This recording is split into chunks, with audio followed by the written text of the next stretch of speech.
So a very good evening to all meditators. This evening, I shall discuss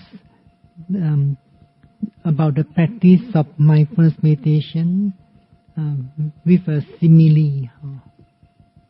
This is a simile of the chicks.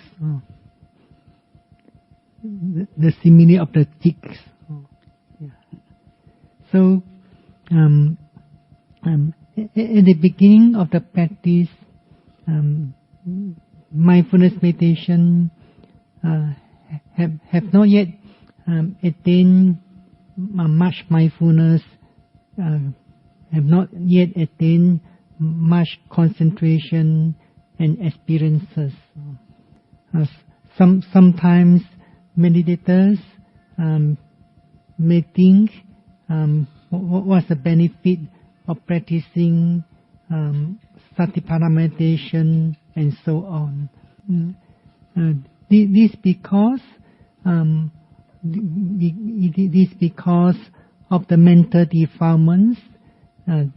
There's quite strong or quite overwhelming.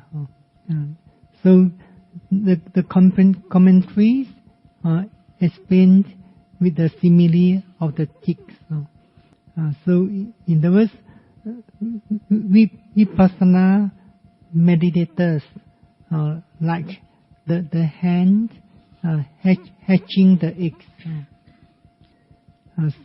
So if the hand does not brood or sit on the eggs long enough, then it's not possible for the chick to break the shell. So the egg shells, like the ignorance of Avijja, and the egg white is just like the sticky substance. So this sticky substance, like the craving or greed or tanha. So at the beginning of the practice, the mindfulness is still weak, or concentration is not yet deep enough. So just like the egg, just like the hen, or the hen has to brood or sit on the eggs long enough. If the hen broods the eggs for a short while, then goes somewhere else, then come back again, and broods on the eggs again, or sits on the eggs again for a short while, then lives somewhere else again. In that way, the eggs will not be matured for hatching. So eventually, the egg may become rotten and cannot be hatched anymore.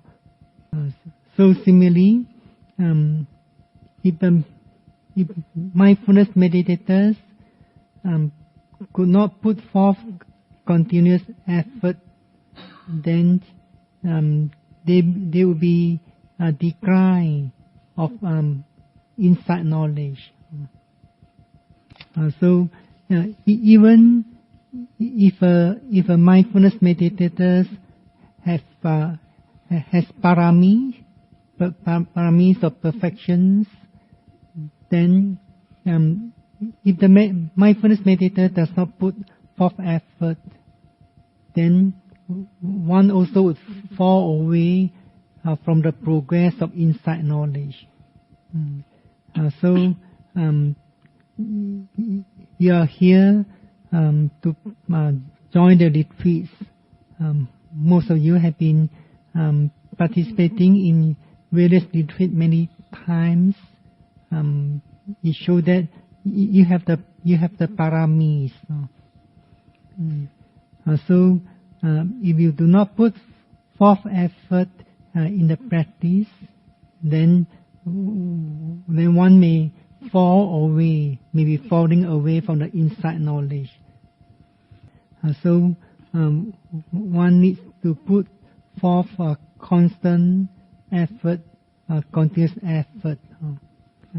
At the beginning of the practice, meditators may not have a clear experience.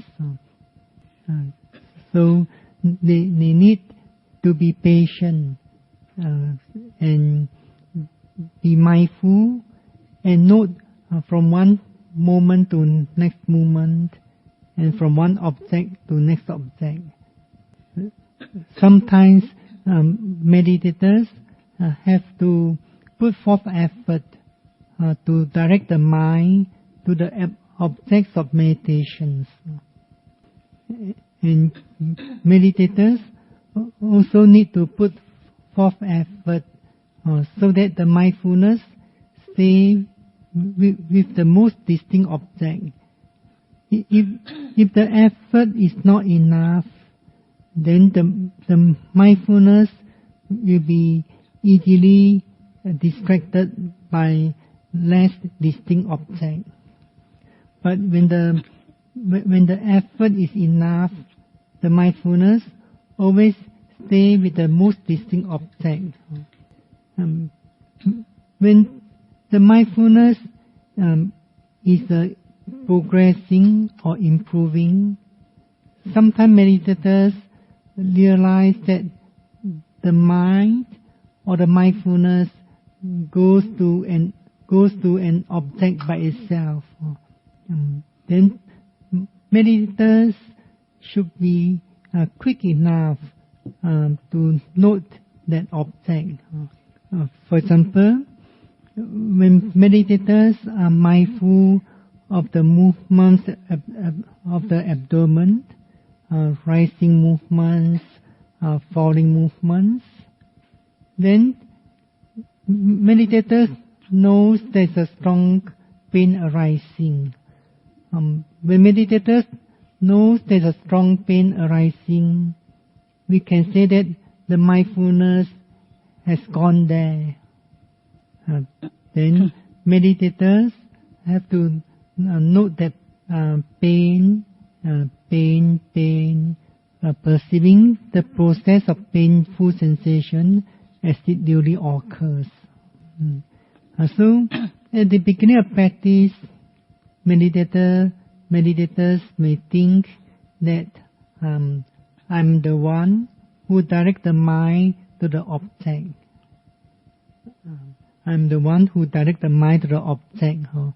Then, sometimes meditators have the idea that my abdomen is moving forward, my abdomen is moving inward, and so on. This because meditators are still in ignorance of the true nature of mental and physical phenomena as they really are. Due to ignorance, meditators identify this mental process of mindfulness as I or my mindfulness. Due to ignorance, meditators identify the rising movements and the falling movements of the abdomen as a person, or my abdomen is moving. So this ignorance, like the eggshell. So because of ignorance, one as if is living in the darkness or cannot see the light. So meditators need to be patient and perseverance. In other words, keep on mindful and note from one moment to next moment, from one object to next object. So when the mindfulness is gaining the strength, then sometimes meditators realize that the mindfulness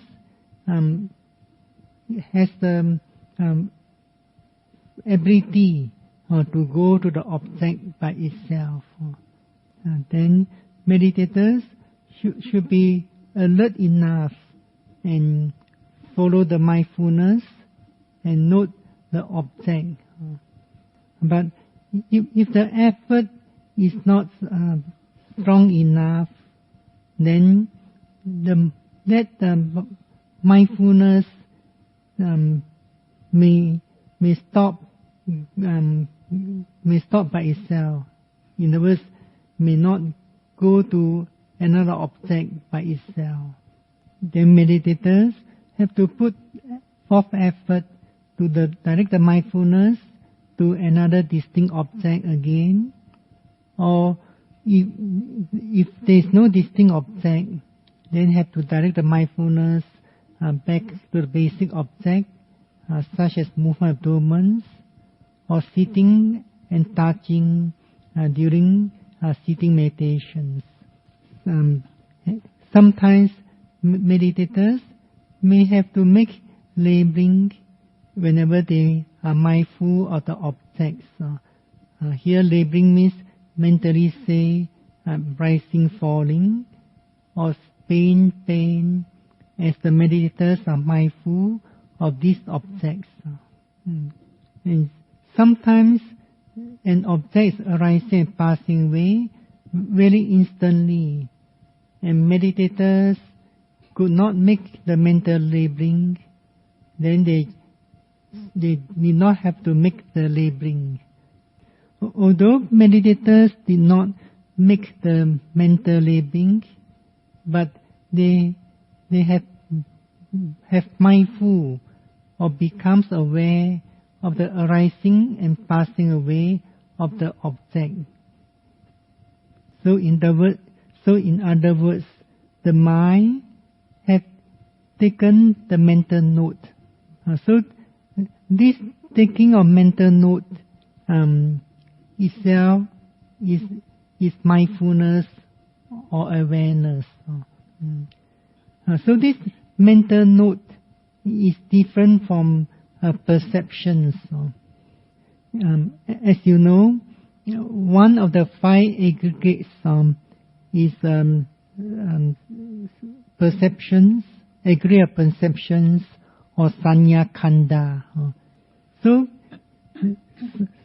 sanya or perceptions in the five aggregates means perceiving the form of an object, the shape in the object, and then keep it in the memory or retain it in the mind, so that one can recall it again when one see it again. So sanya or perception here, like the memory or the power of retentive. But in the practice of satipatthana meditation, sometimes we talk about taking mental note or taking mental note. So this mental note seems like quite similar to the perception. But in the practice of satipatthana meditation, this mental note is perceiving the arising and passing away of any phenomena in the previous moment. So in the words, here taking mental note does not mean seeing the shape or the form or seeing in terms of the concept. But here, taking mental note means realizing the arising and passing away of the phenomena in their true nature. But when the mindfulness and concentration are not yet strong enough, meditators could not taking note of the arising and passing away of the phenomena clearly. So only when meditators keep on practicing, increasing the effort gradually, then they could realize the arising and passing away of the phenomena clearly. So that's why some meditation teachers explain that when one has strong perception, one also has a strong mindfulness. So here, perception means taking mental note of the phenomena that had been arising and passing away in the previous moment. But when the mindfulness and concentration are not strong enough, meditators could not realize the instant arising and passing away of the phenomena in the previous moment. Sometimes in the course of practice, during walking meditation, sitting meditation, or mindfulness of daily duties, this experience of perceiving a quick arising and passing away of phenomena may happen for a short while. So sometimes it happens. Some meditators may think that I have forgotten to make the mental labeling.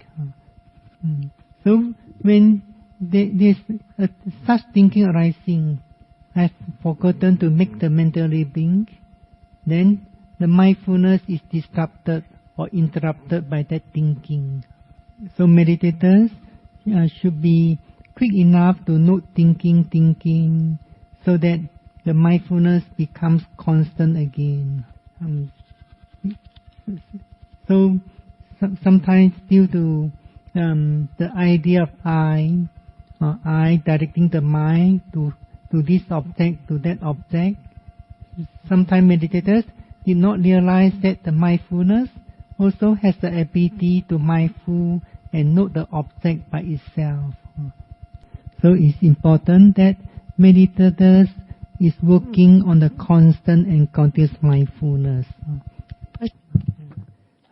So in other words, at the beginning of the practice, meditators cannot let the mind do the job by itself. So meditators need to put forth effort to train the mindfulness, or in other words, to direct the mind to the object.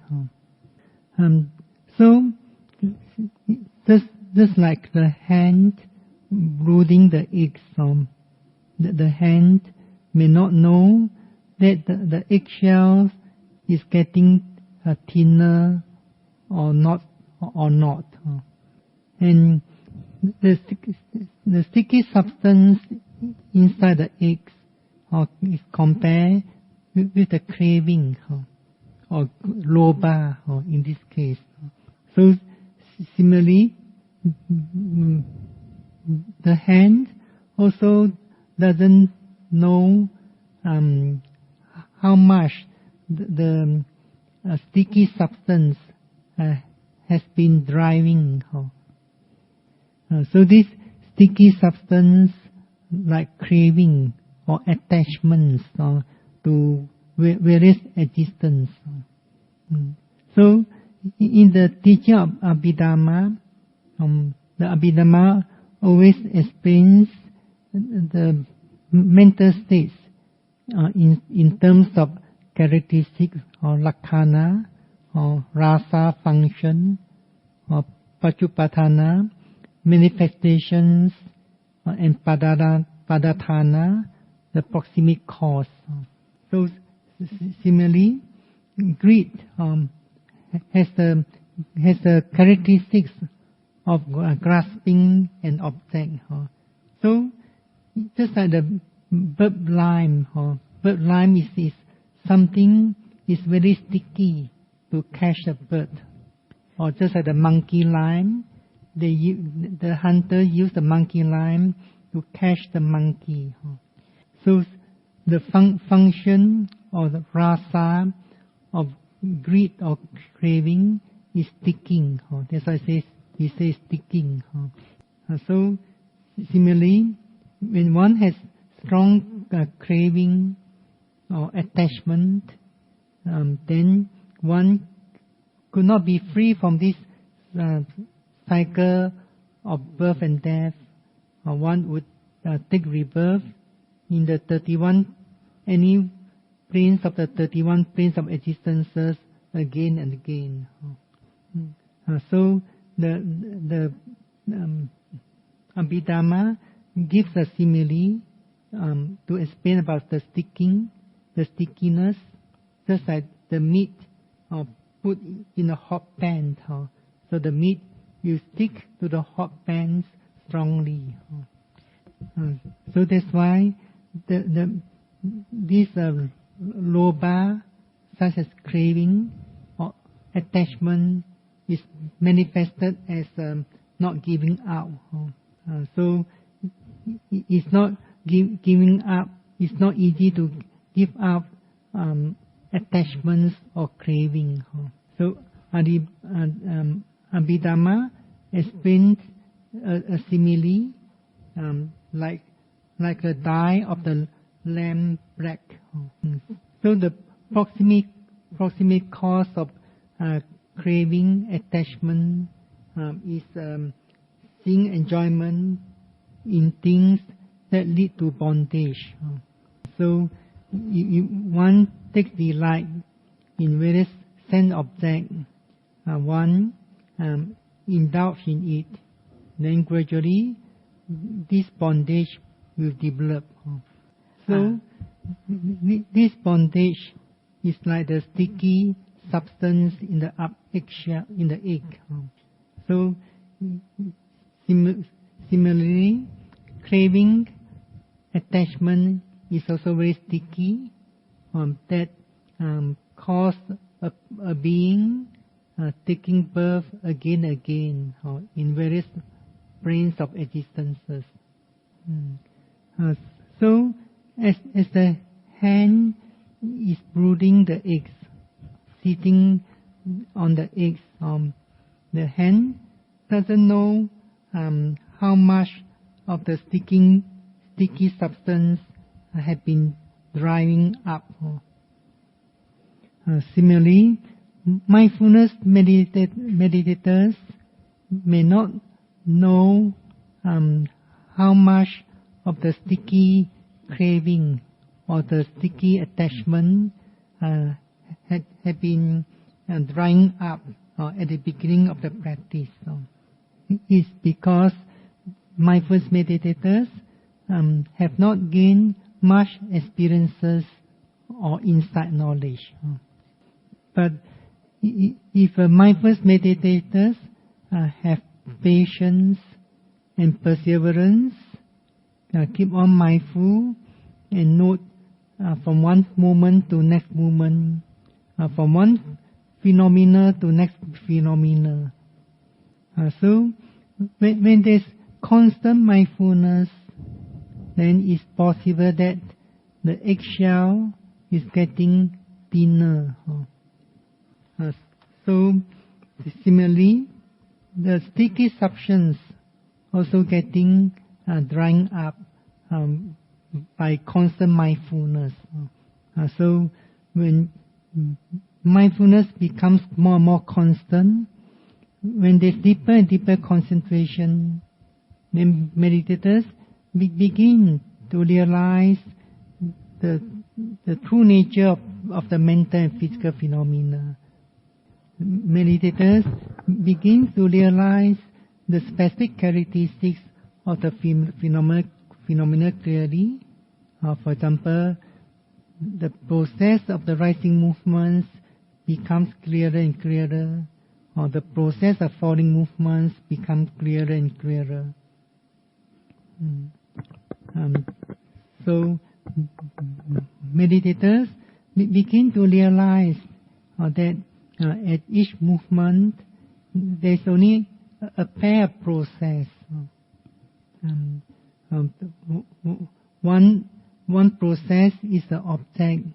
The object could be a physical process or physical phenomenon or mental process such as thinking. And the other process is the process of mindfulness or the noting mind. So mindfulness meditators have to train the mindfulness so that the mindfulness is perceiving or be mindful of one object or one phenomenon at each moment. In other words, meditators do not take any interest in that object which is less distinct than the movements of the abdomen. If the pain becomes more distinct or more dominant than the movements of the abdomen, the mindfulness, in other words, the mind, would notice it immediately. The meditators have to note that pain as it really occurs. But sometimes meditators exercise a tight control over their mindfulness. They exercise a very tight control over the mindfulness. So even that they know the pain is getting stronger, then they have to bring the mindfulness from the movement of abdomen to their other pain. But if the mindfulness is active and alert, when the pain is stronger than the movement of abdomen, the mindfulness will appear at the strong pain there. It's no longer with the movements of abdomen anymore. So sometimes meditators have to know or learn from their experience that they have to follow the mindfulness whenever the mindfulness goes to the strongest object. That's why mindfulness is manifested as a mental state turning towards the object. Meditators need not have to bring the mindfulness from one object to next object. But sometimes meditators need to put forth effort or to direct the mindfulness to the object. Sometimes meditators need to put forth effort to direct the mindfulness to the object, or when the mindfulness is not able to go to the object by itself.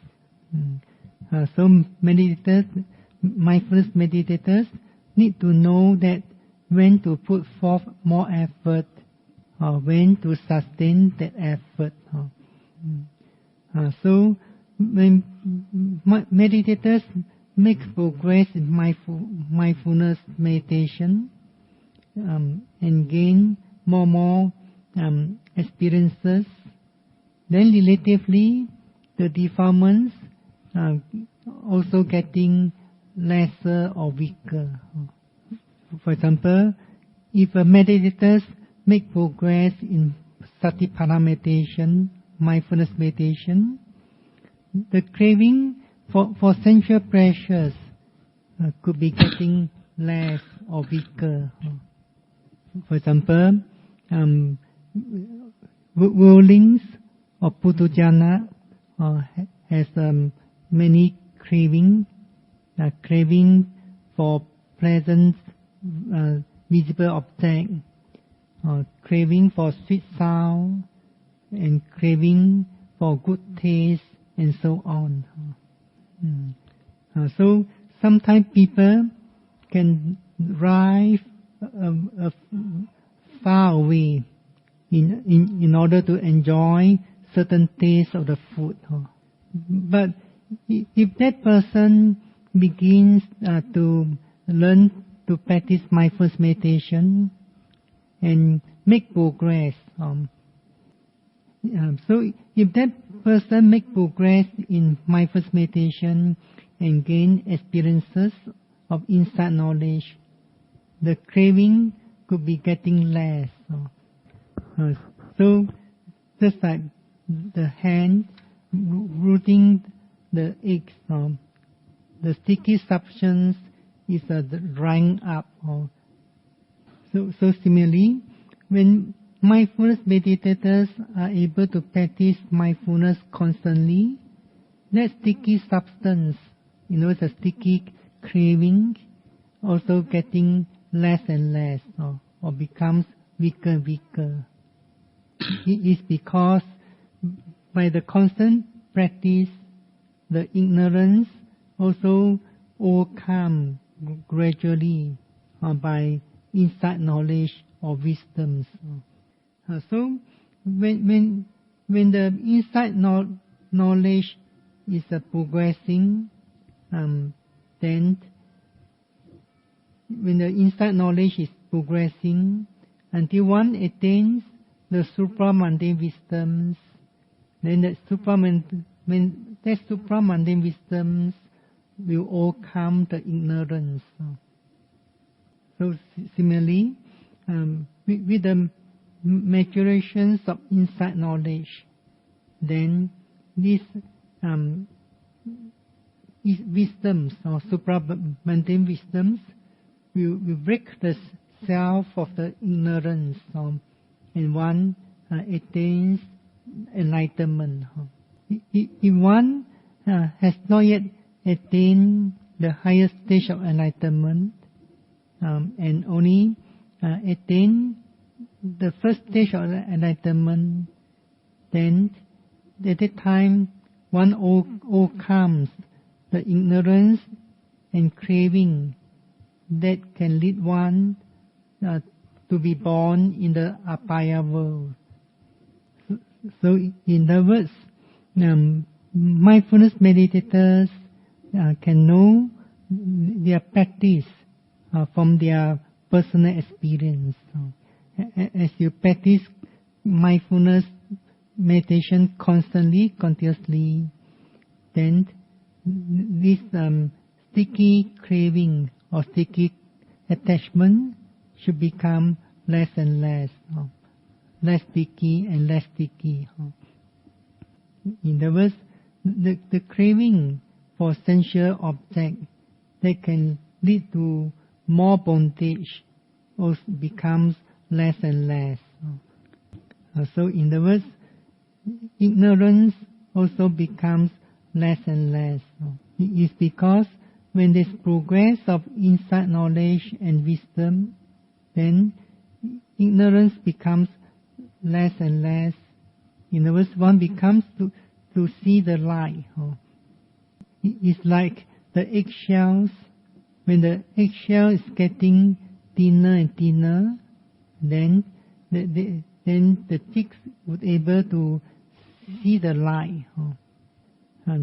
So, in other words, mindfulness meditators need to be patient, need to keep up the effort to practice constantly and continuously. As you mindful and note continuously, definitely your defilements, such as craving or attachments, lobha or tanha, is getting less and less. The ignorance also getting weaker and weaker. So it's important that you have the confidence in the practice. And most important is to follow the right way, or to develop the mindfulness from one moment to next moment. So when you could realize the true natures of the phenomena, as well as the true natures of the mental states of mindfulness, then you would make more and more progress. So you have to bear in mind that mindfulness or sati is also one of the mental states which has the characteristics of anicca, dukkha and anatta. So these mental states of mindfulness is arising and passing away depending on the object or the phenomena. There's no I or a self behind the mindfulness. So this mindfulness does not belong to a self or I or entity. It is a natural process of natural mental process by itself. At the beginning of practice, you may not able to realize the mindfulness as a natural mental process. But when you follow the right way of practicing Satipatthana meditation, you come to realize that mindfulness is also a natural mental process which arising and passing away depending on an object or phenomena, and it is not permanent. So I wish all meditators rightly understand the right way of developing the mindfulness, so that you could make more progress and overcome mental defilements or the ignorance or the craving, and attain enlightenment. Sadhu, sadhu, sadhu.